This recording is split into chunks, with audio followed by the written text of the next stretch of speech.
ಶ್ರೀನಿವಾಸ್ ಪ್ರಸಾದ್ ಅವರು ಇಷ್ಟು ಜಲ್ದಿ ಕಾಲವಾಗ್ತಾರೆ ಅಂತ ನನಗೆ ಅನ್ಕೊಂಡಿರಲಿಲ್ಲ. ಯಾಕಂದರೆ ನಾನು ಈ ತಿಂಗಳು 12ನೇ ತಾರೀಕು ಭೇಟಿ ಮಾಡಿದ್ದೆ. ನನ್ನ ಜೊತೆಯಲ್ಲಿ ಸುಮಾರು ಒಂದು ಅರ್ಧ ಗಂಟೆ ಕೂತ್ಕೊಂಡು ಮಾತಾಡಿದ್ದೆ.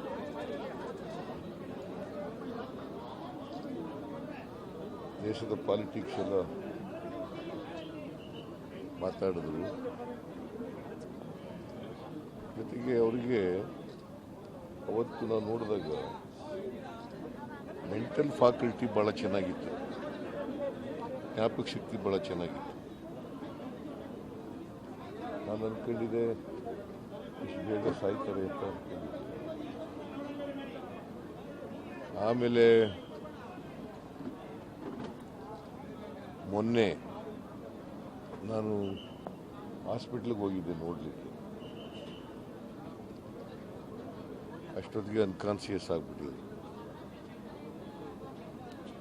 ಡಾಕ್ಟರ್ ಕೇಳಿದೆ, ಕಷ್ಟ ಬಾಯಲ್ಲ, ಪ್ರಯತ್ನ ಮಾಡಿದ್ದೀವಿ, ಕಷ್ಟ ಇದೆ, ಎಲ್ಲ ಅಂಗಾಂಗಗಳು ಕೂಡ ಫೇಲ್ ಆಗಿಬಿಟ್ಟಿದ್ದಾವೆ, ಸಪೋರ್ಟ್ನಲ್ಲಿ ಇಟ್ಟಿದ್ದೀವಿ ಅಂತ ಹೇಳಿದೆ. ಸೊ ಅಷ್ಟೊಂದು ಓಪ್ಸ್ ಇರಲಿಲ್ಲ ಡಾಕ್ಟರ್ಗಳಿಗೆ. ಅವ್ರ ಮನೆಯವ್ರನ್ನೆಲ್ಲರೂ ಭೇಟಿ ಮಾಡಿದ್ದೆ, ಅವ್ರ ಮಿಸಸ್ಸು, ಅವ್ರ ಹೆಣ್ಮಕ್ಳು, ಅಳಿಯಂದಿರು ಎಲ್ಲರೂ ಮೊನ್ನೆ ಭೇಟಿ ಮಾಡಿದ್ದೆ. ಅವರು ಸ್ವಲ್ಪ ಹೋಪ್ಫುಲ್ ಆಗಿದ್ದರು. ಅದಕ್ಕೆ ಮುಂಚಿತವಾಗಿ 2 ದಿನ ಅಂತೇಳಿ ಅವ್ರ ಮಗಳಿಗೆ ಫೋನ್ ಮಾಡಿದ್ದೆ ನಾನು. She was hopeful.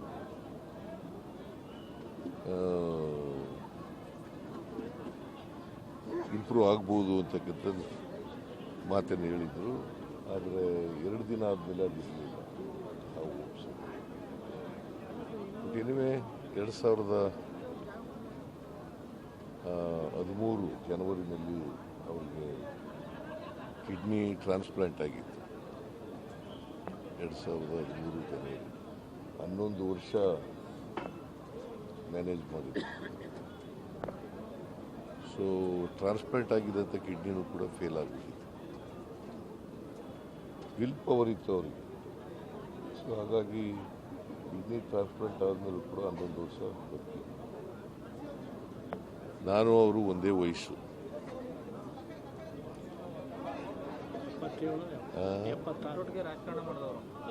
47ನೇ ಇಸ್ವಿ, ನಾನು 47ನೇ ಇಸ್ವಿ, ಆಗಸ್ಟ್ ತಿಂಗಳು ಅಂತ ಹೇಳಿದ್ರು ಅವರು.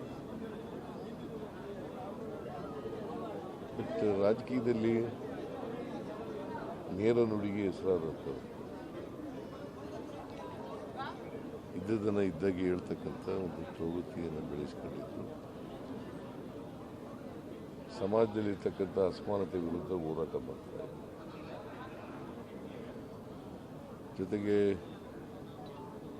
ಬಾಬಾ ಸಾಹೇಬ್ ಅಂಬೇಡ್ಕರ್ ಅವರ ಅನುಯಾಯಿ ಆಗಿದ್ರು.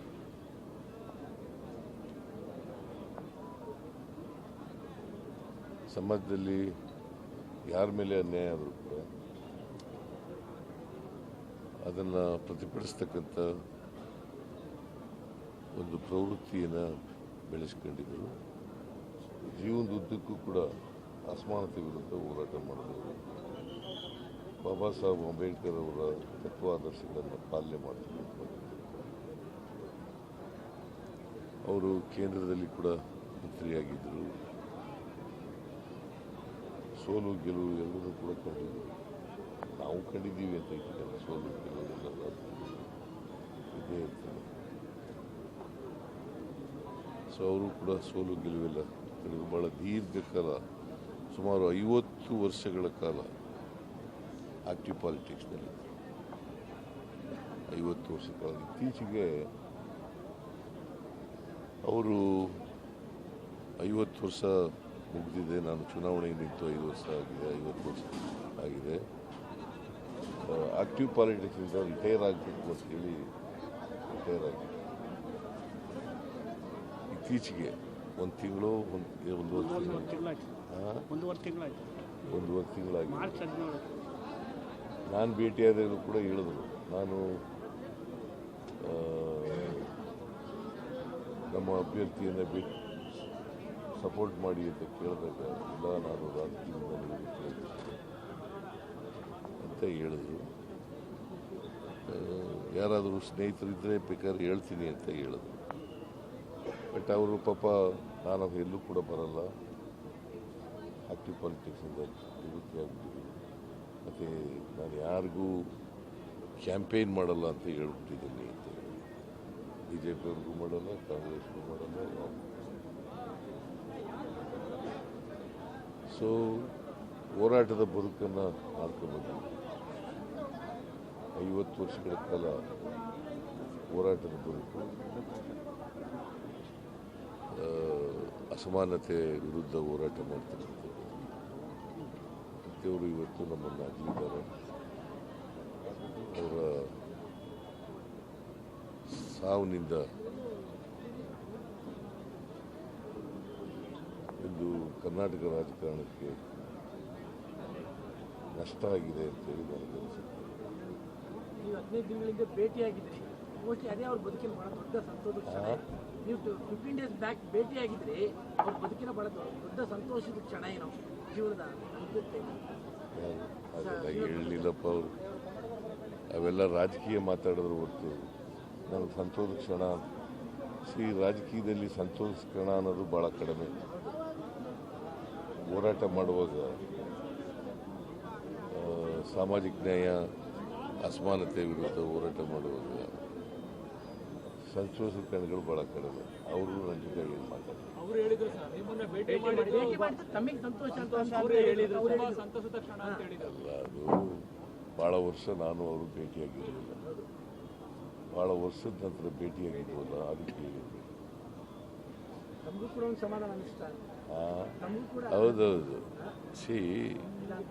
ಜೊತೆಲೇ ಪಾಲಿಟಿಕ್ಸ್ ಮಾಡಿದವರು, ನನ್ನ ಮಂತ್ರಿಮಂಡಲದಲ್ಲಿ ಮಂತ್ರಿಯಾಗಿದ್ದವರು, ಆಮೇಲೆ ಜನತಾ ಪಾರ್ಟಿನಲ್ಲಿ ಜೊತೆಲಿದ್ದವರು, ಆಮೇಲೆ ಕಾಂಗ್ರೆಸ್ನಲ್ಲೂ ಕೂಡ ಜೊತೆಲಿದ್ದವರು,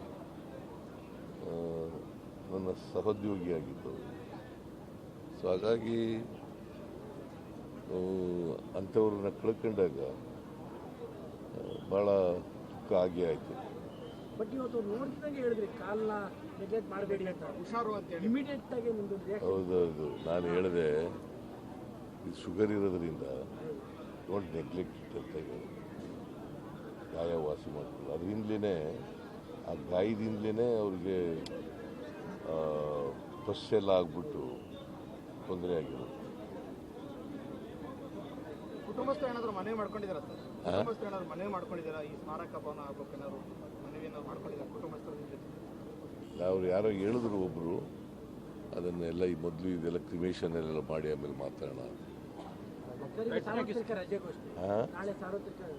ನಾಳೆ ಮೈಸೂರು ಮತ್ತು ಚಾಮರಾಜನಗರ ಎರಡೂ ಜಿಲ್ಲೆಗಳಲ್ಲಿ ರಜೆ ಘೋಷಣೆ ಮಾಡಿದ್ದಾರೆ.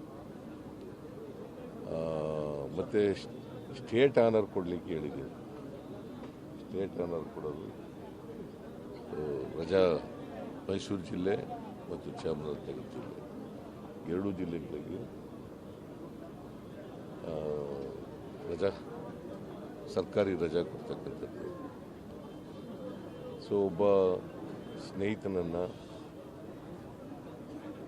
ಕಳ್ಕೊಂಡಿರ್ತಕ್ಕಂಥದ್ದು ನನಗೆ ಭಾಳ ದುಃಖ ಆಗಿದೆ. ಜೊತೆಲಿದ್ದವರು, ಮಂತ್ರಿಯಾಗಿದ್ದವರು, ಒಟ್ಟಿಗೆ ರಾಜಕೀಯ ಮಾಡಿದವರು, ಭಾಳ ದುಃಖ ಆಗಿದೆ. ಅವರ ಆತ್ಮಕ್ಕೆ ಚಿರಶಾಂತಿ ದೊರಕಲಿ ಅಂತೇಳಿ ನಾನು ಪ್ರಾರ್ಥನೆ ಮಾಡುತ್ತೇನೆ.